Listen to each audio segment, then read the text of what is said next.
Good evening, good morning, good afternoon, wherever it is you are in the world, and welcome to another edition of the Living World of Darkness, a scene for New York Street Magic, Mage Menu. Our scene starts off in the heart of the House of Salt and Steel, a place where only a handful of mages left in the city still fight the good fight in various ways between Catherine Lovechild, Maggie Cosma, Luke, Scott, and Taylor. The Chantry has evolved over the past few months for Maggie. Friends, allies that she had come to know and trust, moving on and parting ways. But as all of that is happening, it seems secondary to what she feels in her stomach is coming. The eventual end to this problem with the undead by one way or another. And as Maggie sits in her sanctum smoking, she looks across to where her sister sits, deep in study, having not said a word for the past 3 hours, while Megan, the dutiful student, does her thing. And this is where we start our scene.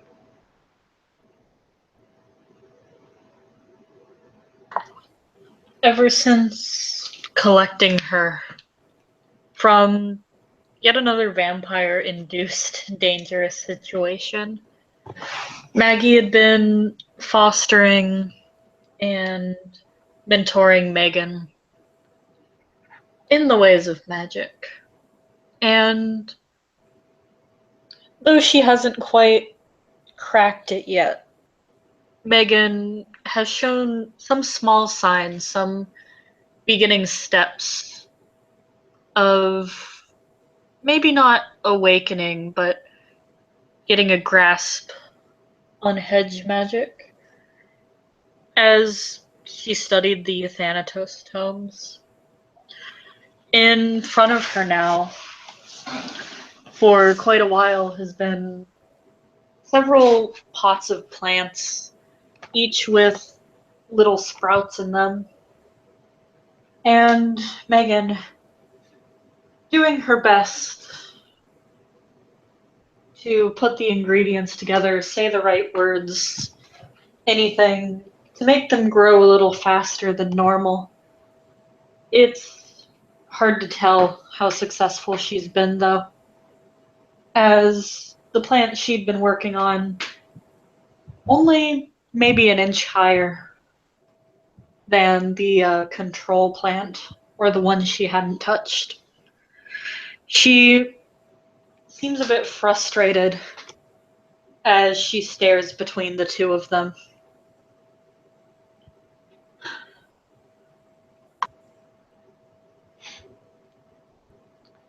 Maggie looks over at the plants and she exhales a plume of smoke.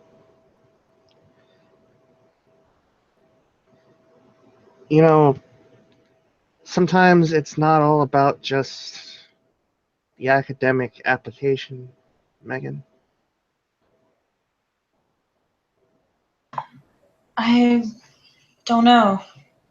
The book says it fosters life, but I don't even think it's doing anything. She says as she reaches over and kind of tweaks one of the leaves.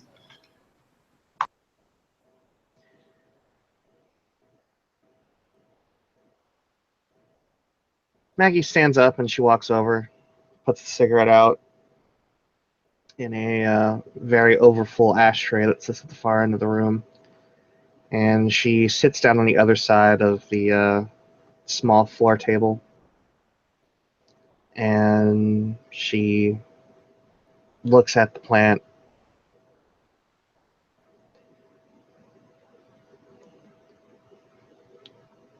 sometimes it goes just beyond the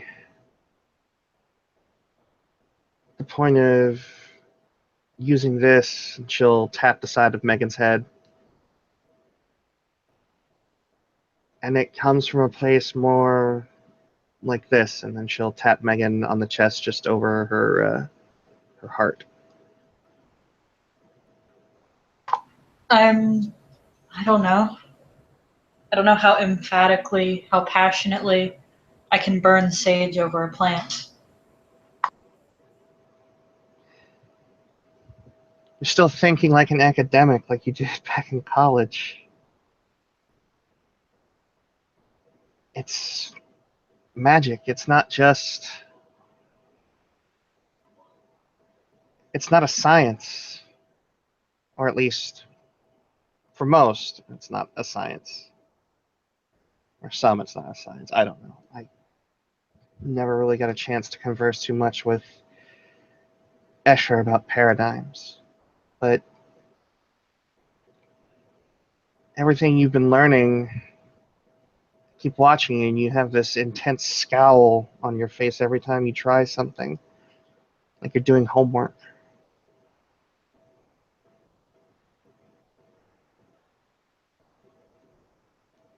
I don't know. Maybe I can't do magic. She'll take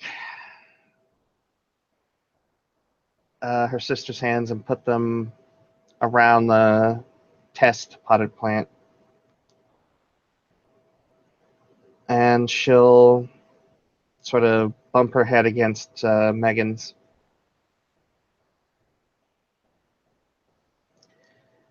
When you're doing the invocations, when you're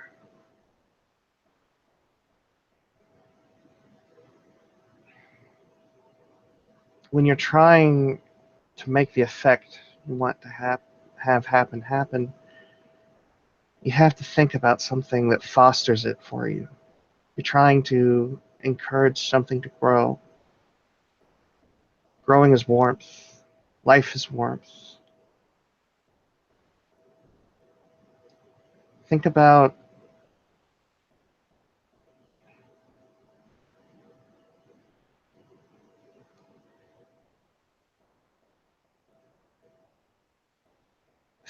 that trip we took on your graduation from high school out to Montauk. The 6 of us. Mom, Dad, Macy, me, Mark. Remember us sitting in the sand dunes watching the sunset? All of us wrapped up in that blanket.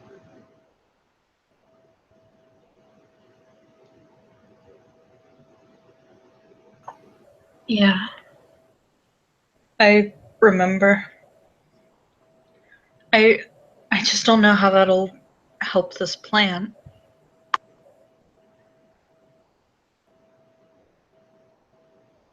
While you're saying the words, concentrate on that feeling. Thought of Mom scratching the top of your head.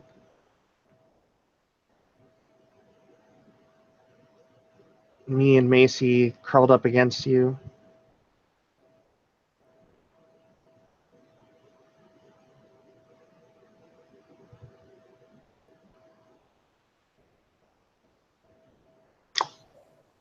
She nods.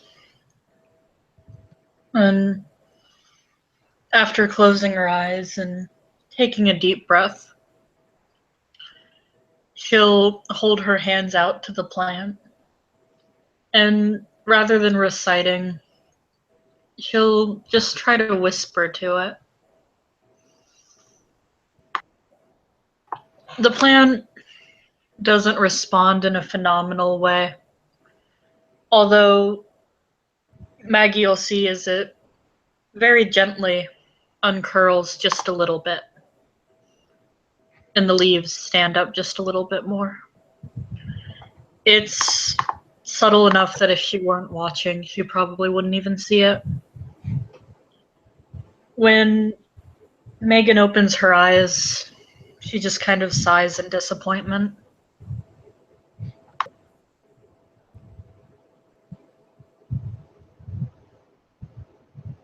You don't see the things that I see. It didn't even change.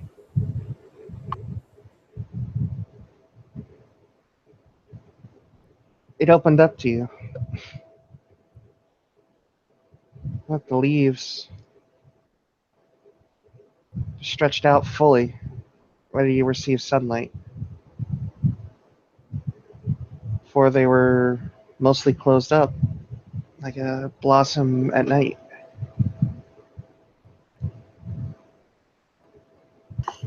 Oh, I guess so. She just kind of stares at the plant, nods a little bit. Was it this slow for you?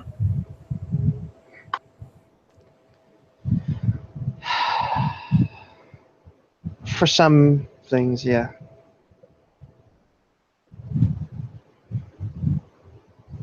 When it came to powers over living things, no. But that came with the whole process of awakening. When Keith died, it all came out in a massive burst. Life forces. Prime.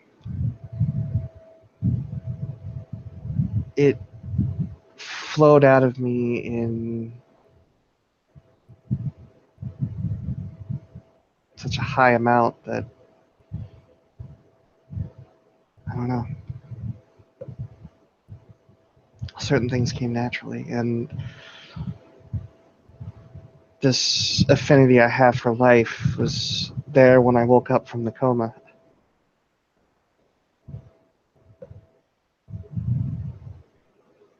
But learning how to control it came really, really slow. That's why I stayed away from the house for the most part after Keith died. Because I was trying to learn how to control my magic.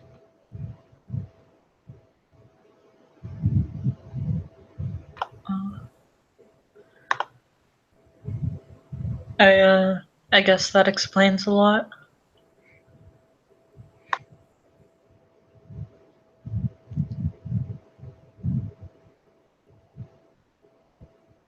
You're making headway with hedge magic, something I've never been able to grasp. It's no easy feat. So don't get so discouraged.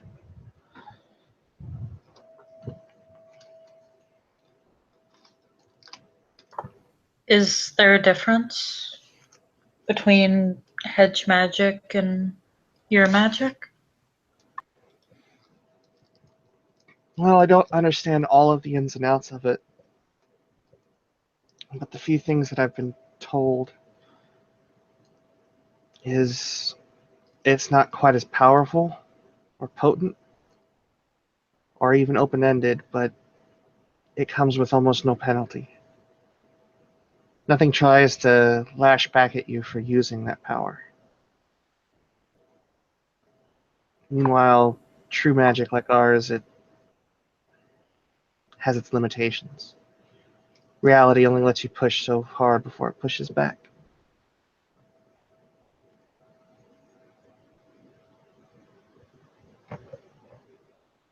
Well, all these books say it's step one. I guess, unless you're unlucky and go up in flames.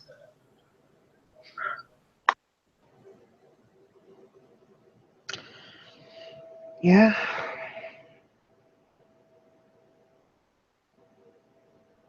Everything takes the amount of time it needs to take.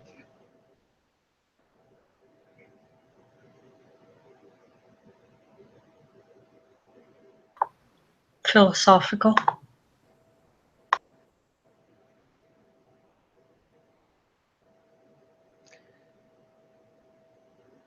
Actually, somewhat paraphrasing from someone I met a little while ago. Very unique individual.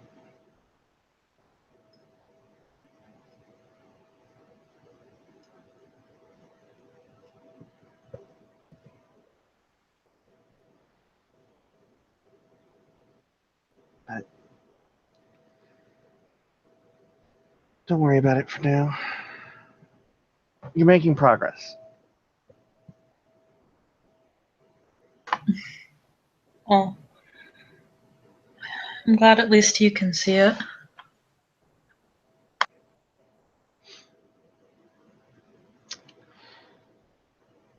How are you holding up? You don't leave the chantry. You've been in here. We've both been under surveillance. People out looking for us. It's pretty unnerving. I mean, you know, I wasn't expecting my life to go here. I'm just trying to make sure that time isn't wasted, you know?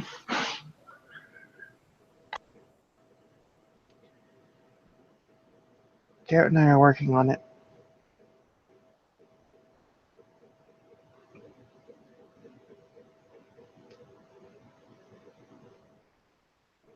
Yeah.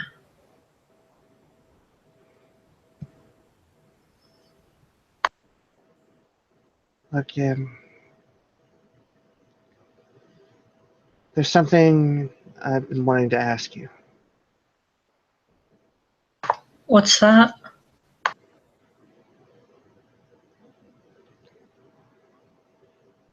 When we find Macy,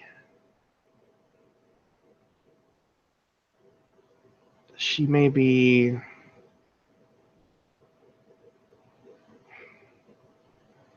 she's probably been through a lot. She's experienced horrors that you and I haven't experienced at the hands of creatures that go against the very essence of what our creed stands for. Mm-hmm. When we get to her, there's a good chance that she's going to be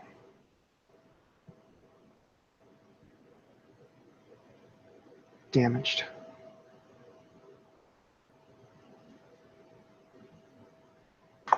I figured she would be. I can't imagine what she's gone through with those monsters.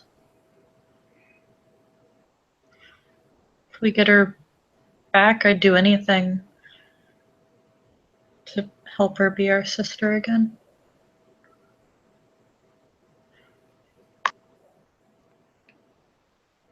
I spent way too long doing nothing.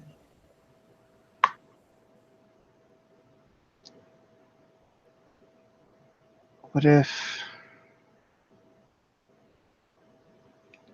in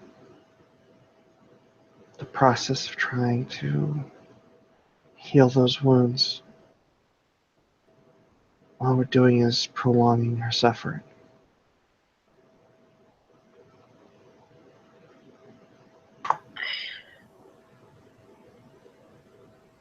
We won't know until we try.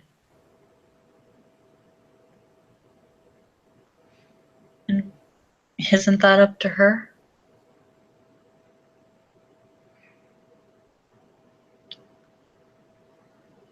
If you'd asked me a few months ago, I would have said absolutely.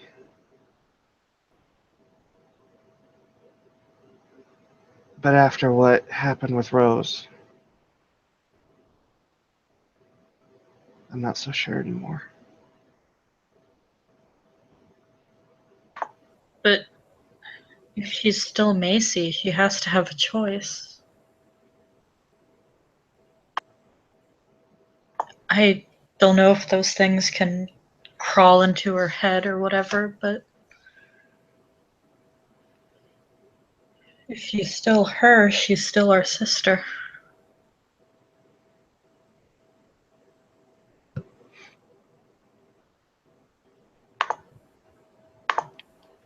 I just wanted to know where you stood on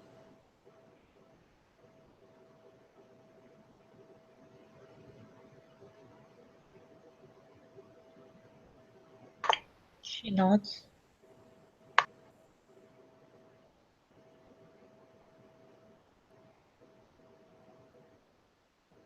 Maggie stands up and just reaches out and squeezes Megan's shoulder.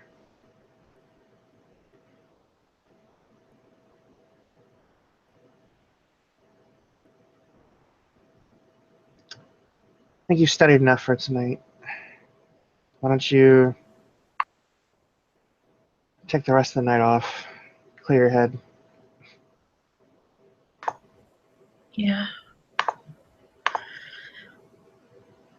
By the way, you got a message or something? She rolls her eyes. An owl dropped it off.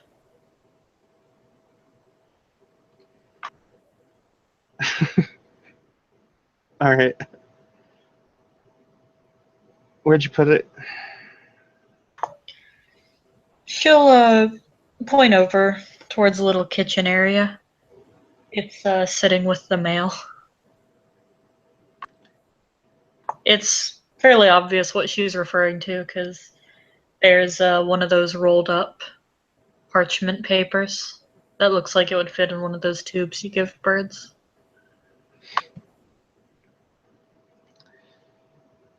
Maggie also rolls her eyes, but walks her way over to the scroll and unfurls it and takes a look. It has an address on it. Maggie will take out her phone and check the address. Okay. The address is pretty goddamn easy to find. It is at the Natural History Museum. Oh, hell.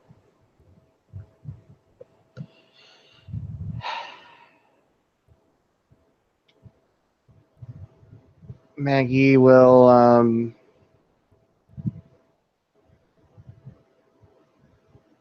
put on her go and change and put on her hat, her shades, and keep her hair bundled up inside the hat, and dress down, and will make her way into the city.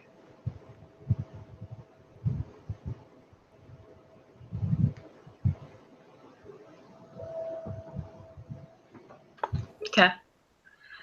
You arrive at the Natural History Museum. It's a fairly big, impressive place, at least from what the storyteller has heard about it. And as you walk up to the massive archways, you see people going about their business. And if you'd like, you can roll me perception alertness. I will. At the meantime, Maggie's got to wonder how many werewolves are here because that's right across the street from the park. All of them. They're getting a link to this hangout right now. Every single one. Well, like I said, bring it on. That's 4 days.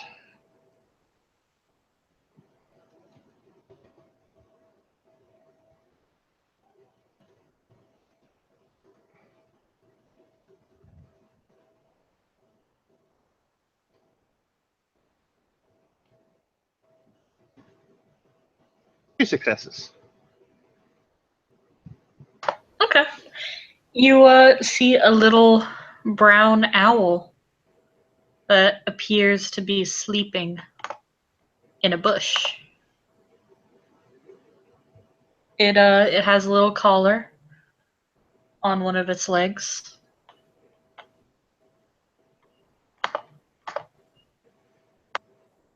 She'll walk up to the bush and she'll shake her head with that expression of, I know I'm going to regret this. And she'll gently prod the owl a little bit, fully expecting to get bitten.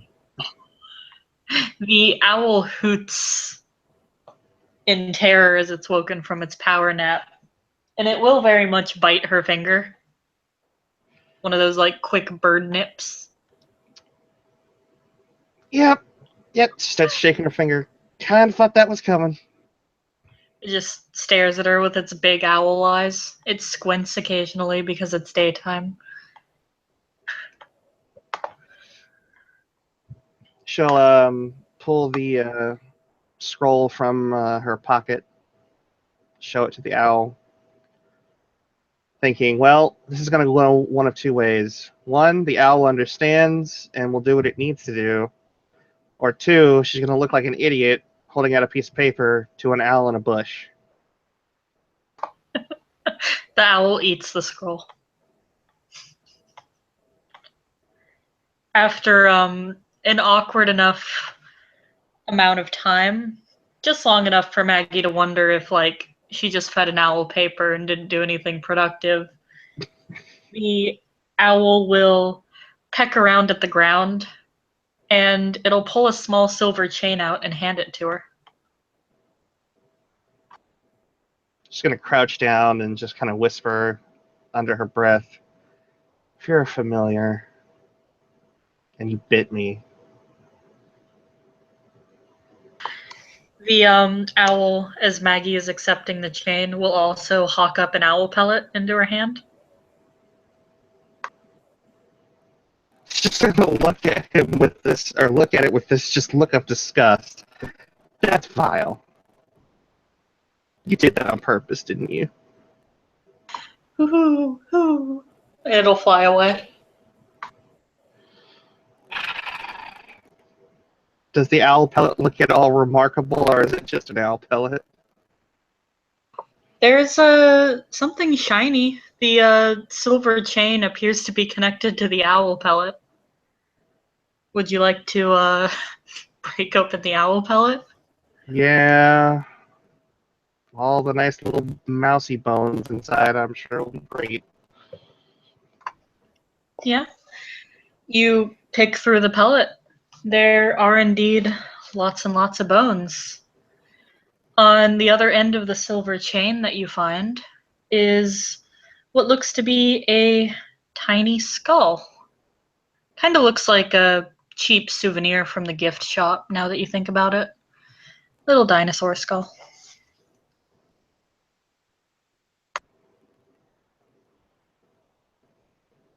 She'll touch a finger to the scroll or to the skull to see if it has any magical resonance to it. Nope. It is just a souvenir. Then off to the souvenir shop she goes. Or, no, she's going to go into the dinosaur exhibit. Okay. The dinosaur exhibit is strangely empty. As you cross the threshold towards it, you feel a very strong impulse that the exhibit's closed. But there's nothing indicating it's actually closed. She'll walk in and she'll find the skeleton of her favorite dinosaur, and that would be a Stegosaurus. As she leans over the rail slightly and looks at the resin skeleton. Okay. The exhibit still fairly empty, although as She's hanging out there at the Stegosaurus exhibit, not at all shied away by that impulse that the place was closed. A very short, tan woman with long curly hair will approach her. I take it you got my letter. She has a very light Indian accent. She sounds like the actress in my picture, for those who have heard her speak.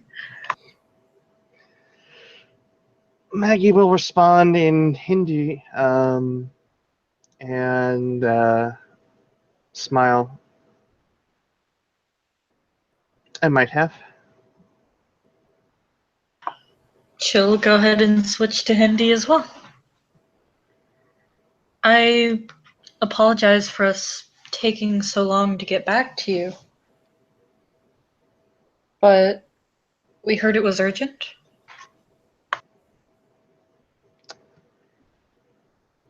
Well, it was urgent when I reached out to you before, but it's more so now.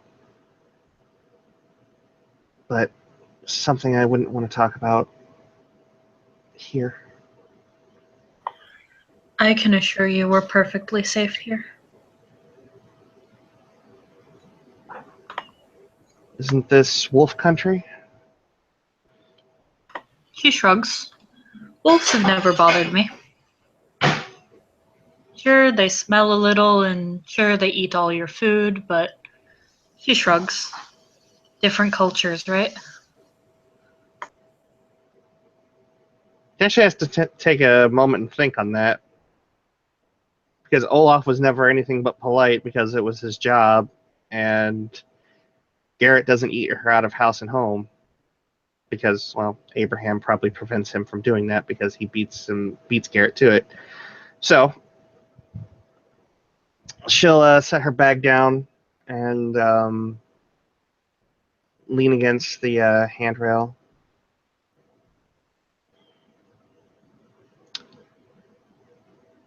Do you have a name? She nods. Of course I do. You can call me Shivani. Vani Chakravanti.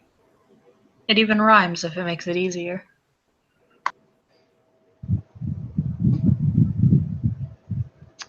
Is your name a derivative?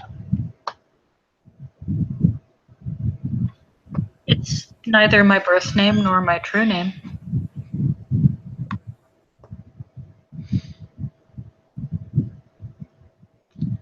Guess that's the advantage of being brought up within the Chakravanti is you learn those things before everyone already knows what your name is.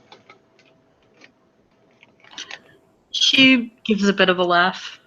Oh, there are plenty of people who know my birth name. Thankfully, nobody who's betrayed it. Many of them, in fact, are with us. Or the Sahajiya. But to each their own.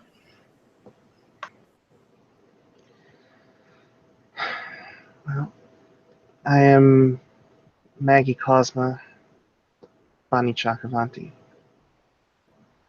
sole survivor of the New York chapter, or the Manhattan chapter of the Euthanatos. I see. She'll fish something out of her bag and hand it over to Shivani, and that would be a lighter.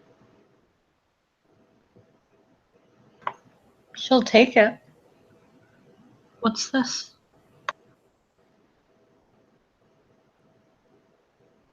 Just something indicative of my mentor.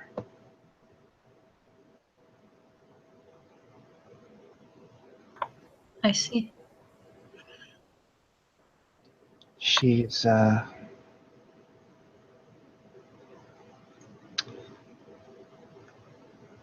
she had been in captivity for a very long time. I made sure that she had a good death.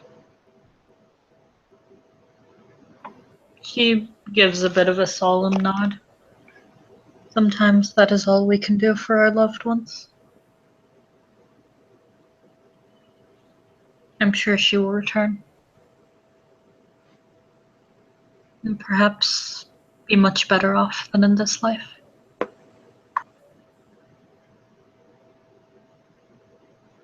I hope when that return comes, I am fortunate enough to be associated with her. Fate works in mysterious ways. That it does.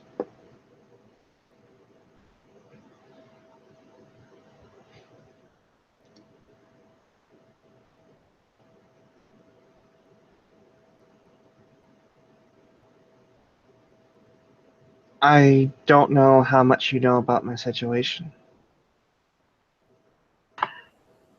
Very little. We don't exactly hand out dossiers.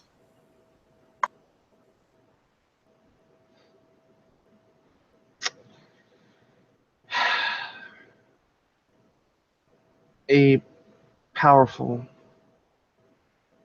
member of the Bloodsuckers goes by the name of Sasha. Has taken a keen interest in me and has set out since October of this past year to make my life a living hell.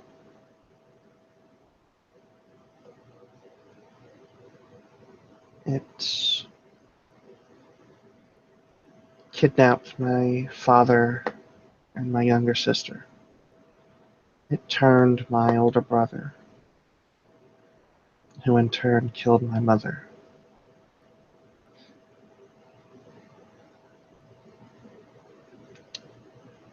I returned him to the wheel upon finding him.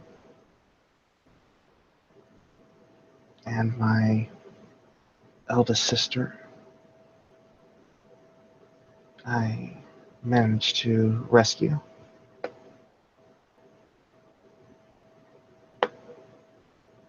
She is now my apprentice.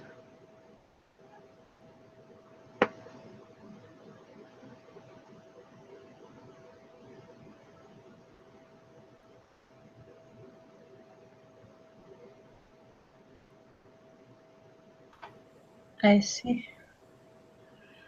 That does sound very dire. Where I'm from, we engage with open war with the forces of the undead. I had been informed standing orders here were to not attack unless provoked. You'd think it would be the same on their side. As I understand it, there's different breeds, or at least different political factions. Ah, of course. Can never be simple monsters, can it? Everything is nuanced. She nods. Well, I apologize for your situation. If the Bloodsucker is as influential as you say, it's quite remarkable nothing has happened to you yet. You know, nothing permanent. He makes a throat-cutting gesture. Not for lack of trying. They tried to shoot me on the street, in the open.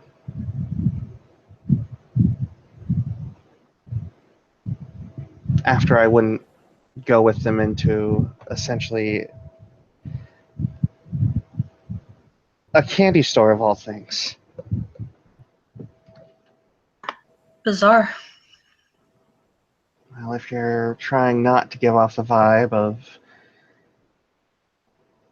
a stranger with candy, having me meet them inside a candy store was not the right way to go.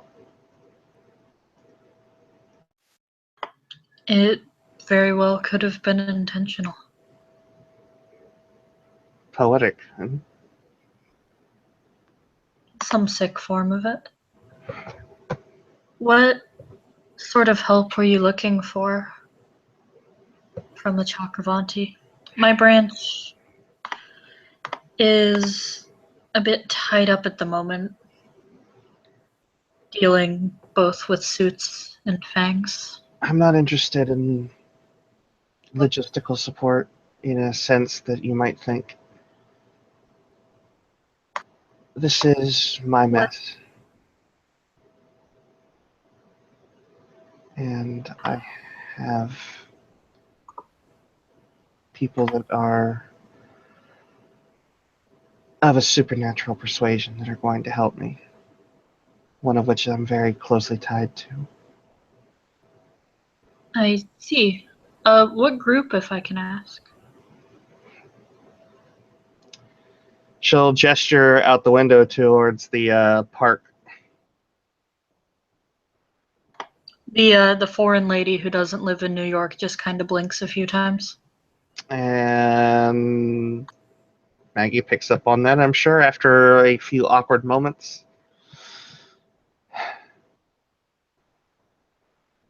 He is a shifter. One of the wolves. Ah, I see.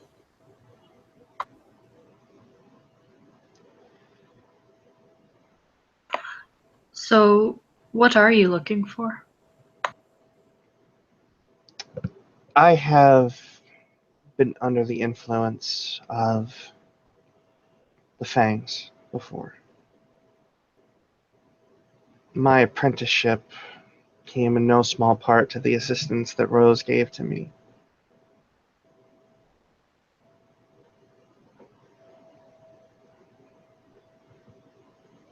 If they've put any of their blood into her system, I know what it can do to a person. She nods. Yes, I'm well aware of that as well. And I know what that process entails.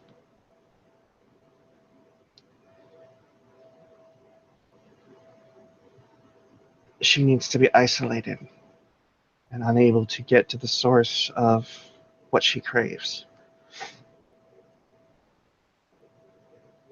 She will certainly need much psychological care. On top of this isolation. And it may be over a year, maybe several years before she has a grip on addiction.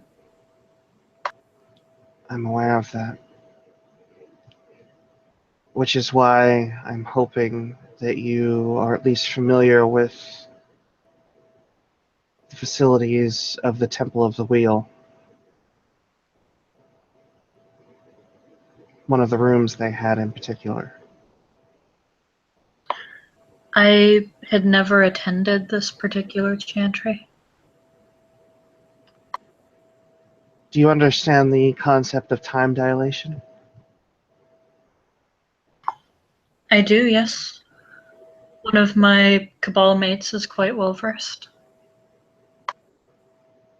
The idea is to go into a pocket realm, as I understood it, where a year within the chamber equates to 24 hours outside of it.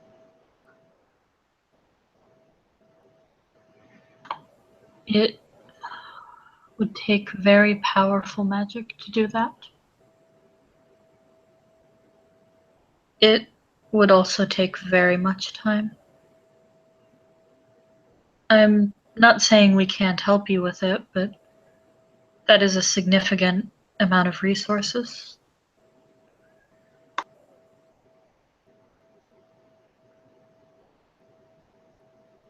Which is why I've come to realize that if you did do this, like my mentor taught me, it doesn't come cheap. I know how we work.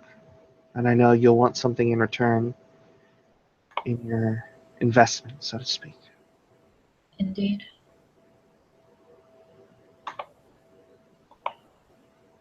If you're willing to help us out with the situation in Cairo after you've settled business here,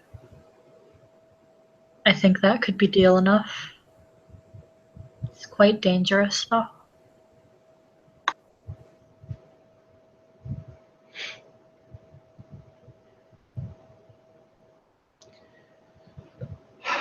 What is the situation in Cairo?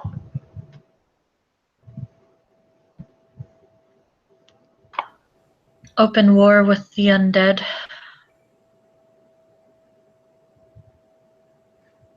At the moment, ourselves and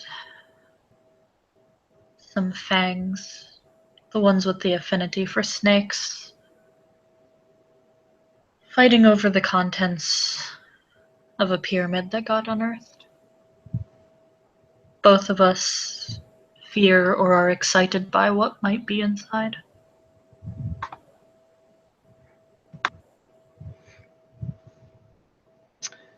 Maggie reaches down into her bag past the lounging badger and finds one of the key rings and pulls it out, and it has a small talisman on it with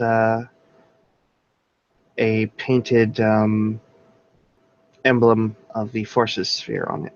And she'll set it in Shivani's hand.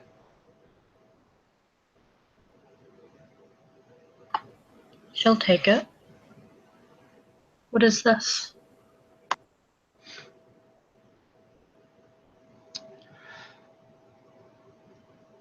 The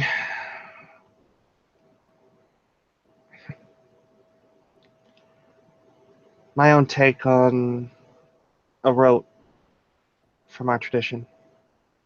Rudra's bow.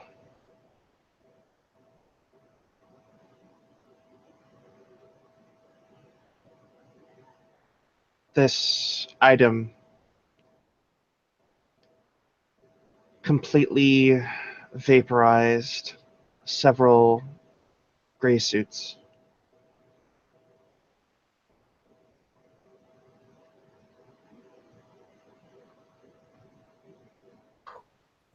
I see. You're giving this to me? No, I still need them. But I wanted you to inspect it. I see.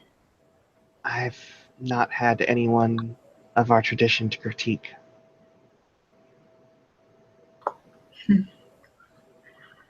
Well, I will say, as far as Rudra's bow is concerned, I usually tend to expect arrows. This throne, It's channeled. The bow and the projectile that come from it are completely made of quintessence. I see. A bit overkill, but some people like the flashiness. I can't say I hate it.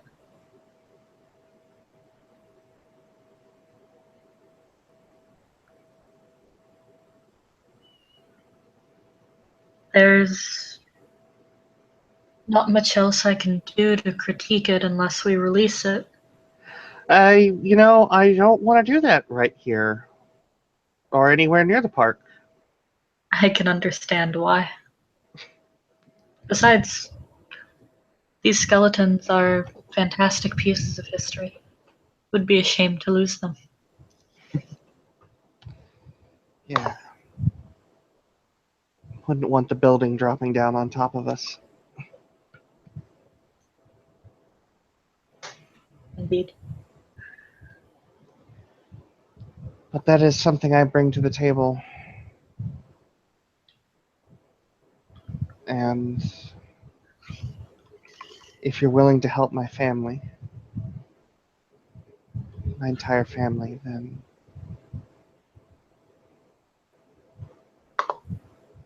I will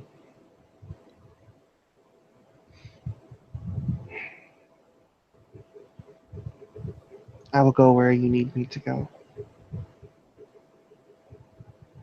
As long as I'm able to keep in contact or have someone accompany me, at least to the country, not necessarily our sanctums. Of course. I would be more than happy to arrange some sort of housing.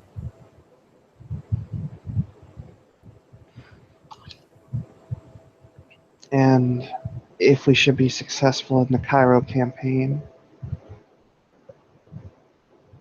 I would hope that there would be some sort of opening in any of our Chicago branches. She smiles. Well, fate works in mysterious ways. You never know. And she'll give Maggie a wink.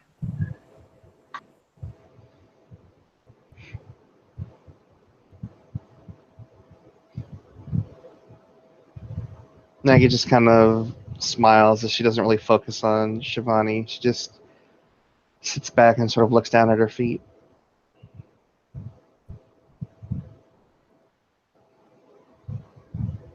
Well, with all this business done, it was quite rude of me to close an entire exhibit. I think I'll be opening it back up. If you wish to contact me,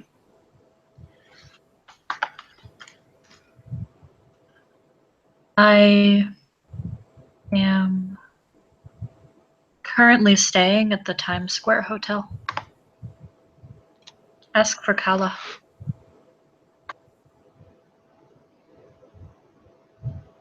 One more thing before you go. Yes.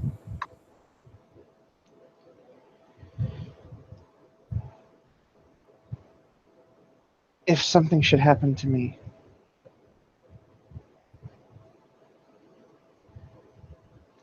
if I'm not able to bring her back, if I rejoin the wheel in the process of trying to save my sister,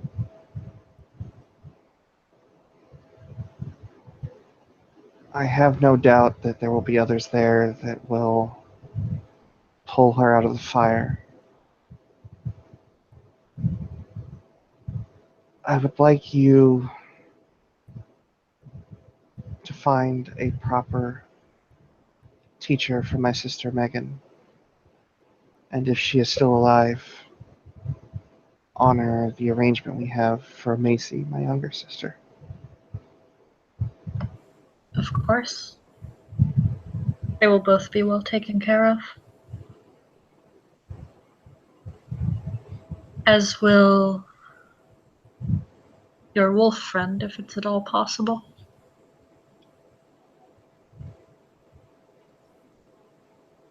Maggie starts to fidget with the ring on her ring finger.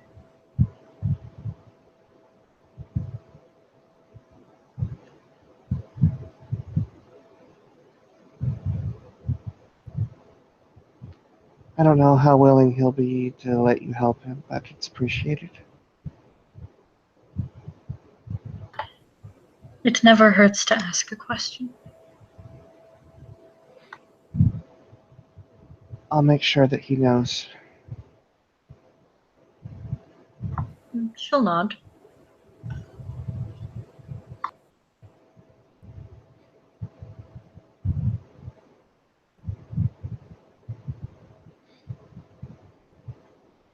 I should head back. Being out in public like this for too long is bound to attract attention. I see. Well, I wish you a safe travel back to where you're staying. And I hope to see you again.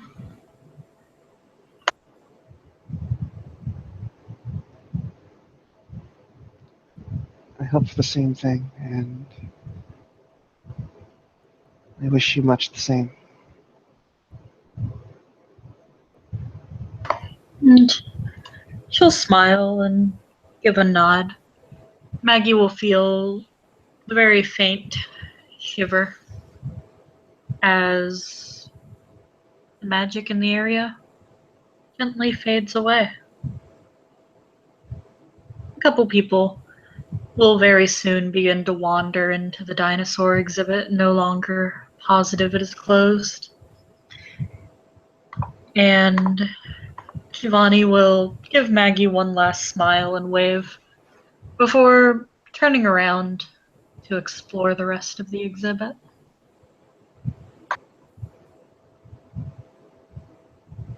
And Maggie will make her a hasty retreat from the museum to head back into the subway system to get back home. And with that, I believe we can end our scene. Thank you, player, for playing. Thank you, watchers, for watching. This has been another scene for Living World of Darkness Street Magic. Ta-ta!